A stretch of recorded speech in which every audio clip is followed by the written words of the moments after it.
As soon as you begin mentally mapping the featureless layout of the Losail International Circuit, it gets dark, the floodlights come on and the track layout changes in a surreal manner. A desert haze drifts through the infield, and in addition to remembering if the approaching corner is the slow left one or the fast left one, you're also now looking through face shield glares and the occasional glimpse of you passing your own shadow. Steadfast among all these nocturnal distractions is the familiarity of the Super Duke R's performance, its booming exhaust note, and that deliciously torquey V-twin.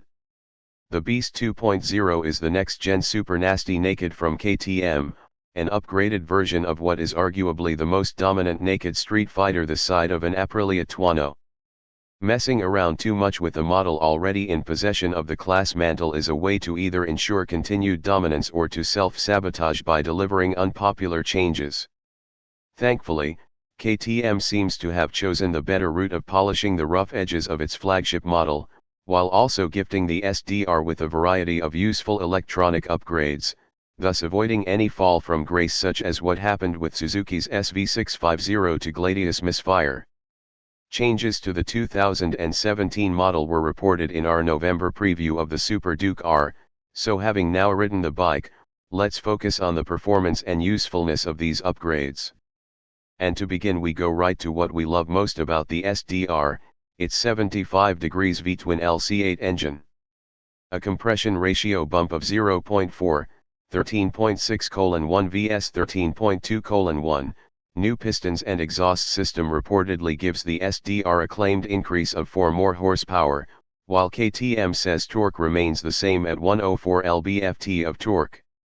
Having number 2016 model with which to make a direct comparison, it's awful hard to say if this minor increase can be felt, and that's largely because of how powerful and user-friendly last year's engine was already known to be. What we know for certain is beneficial is the extra 500 RPM the twin has to spin up to.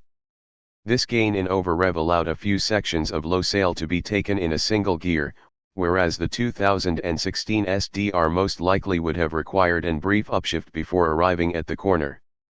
Sticking with performance, we move on to what are the performance highlights of the 2017 model, electronics. New for the 2017 SDR is cornering ABS, CABS. EIC Kevin Duke and I tested this technology earlier this year on a specially equipped 1190 Adventure and came away convinced of its safety advantages on the street. Already integrated into last year's model were traction control and ABS, but these were tied to the selectable ride modes with preset parameters and no way to adjust for personal preferences other than switching them off. For 2017, the base model SDR comes with selectable ABS with 2 modes, Road and Supermoto, as well as off. The road setting keeps ABS and CABS functional at both wheels, and it works best at street speeds and braking forces. For the track, you'll want to switch to the Supermoto setting as it turns off ABS at the rear wheel, CABS altogether, and allows for much more aggressive front-end braking. The difference between the two settings is night and day. Forgetting to check which brake setting the bike was in before leaving for session 2, I promptly returned to the pits thinking something was wrong with the front brake, only to learn it was in road mode and not Supermoto. Switching to Supermoto solved the problem, which was the only issue I experienced with the SDR during the entire track session. Further personalization is realized with the purchase of the optional track package, which includes track ride mode, in addition to street, sport, rain, the option to disengage the anti-wheelie function, launch control, adjustable traction control, and a choice of street, sport, or track throttle sensitivity.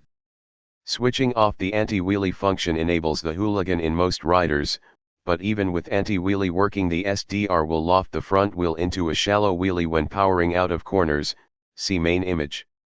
The SDR's Bosch traction control system worked fine on the previous model Super Duke R, but the added benefit of adjusting the system to account for changing track or tire conditions is a function we've been fond for years. The SDR system works quietly in the background, keeping things from getting out of hand, which is easy to do when cranked into a corner on a bike with this much torque, with the only indication it's working being the flashing light on the instrument cluster. The other optional package is the Performance Pack that includes the Quick Shifter Plus, the Motor Slip Regulation, MSR, and smartphone integration known as KTM My Ride. First and foremost is the Quick Shifter, and that makes rapid-fire upshifts easy, and auto-blipping downshifts just as easy. It's a technology that once you've ridden with it in a track setting, it's hard going back to not having it. The low sail experience proved the trackworthiness of the SDR's Quick Shifter Plus, but how the system functions in a street-legal environment is yet to be seen. If, like other quick shifters, the system proves to be fussy at anything less than full throttle, the system can be shut off for better use of the clutch via the traditional lever. According to KTM, some of the functions, Quick Shifter Plus, MSR, My Ride, can be purchased individually. Prices for the packages or individual items, however, were not available at press time. A new electronic feature that comes standard on the base model Super Duke R for 2017 is cruise control. Located on the left handlebar just above the traditional switchgear, the system requires at least third gear be selected to be operational and will maintain speeds between 38 and 120 miles per hour. The system went untested during this press launch, but we've sampled other KTMs with cruise control, and we expect the SDRs to function as well as those. What remains to be seen is how easily reachable the buttons are, or if there's some other idiosyncrasy giving us reason to complain. Chassis dimensions, curb weight, and the estimable Brembo monoblock M50 calipers remain the same as before, but KTM did see fit to change the WP shock and fork. The shock comes with a stiffer preload setting, which is adjustable, while fork spring rates were increased slightly. The new fork also boasts the separation of compression and rebound damping into the left and right fork legs, respectively. This was already an attribute of last year's fork. On the track, the new Super Duke R felt very much like the old Super Duke R. By itself, it's an incredibly formidable motorcycle, but without any geometry changes to this new version, we expect the SDR to feel slightly less nimble when ridden in the company of some of its more agile competitors. Again, this is no revelation, as in previous shootouts it's been well documented that the SDR owns the longest wheelbase and most relaxed rake/trail numbers. But for the common street rider occasionally taking his Super Duker to a track day, does it matter? Not at all. My recommendation is to install KTM's available rear sets, because you may run out of ground clearance on the track with the stock units. And don't worry too much about decreased legroom, as the SDR has room to spare. A one-day track outing usually isn't enough to proclaim anything definitive about any motorcycle. Except maybe this one. New features such as cruise control, upgraded suspension, and more displacement will certainly help the base model SDR stay competitive in future shootouts. Outfitted with the optional performance and track packages, there's little doubt of any other naked street fighter giving the Super Duke R much competition except for its Italian nemesis, the Aprilia Tuono, which also enjoys some upgrades for 2017.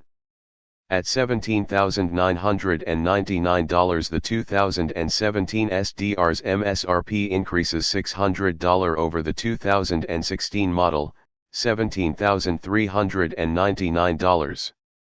Add the two optional packages, the combined price we've been told will come in under $1,000, and you have the most awesomest street fighter currently available for less than $19,000.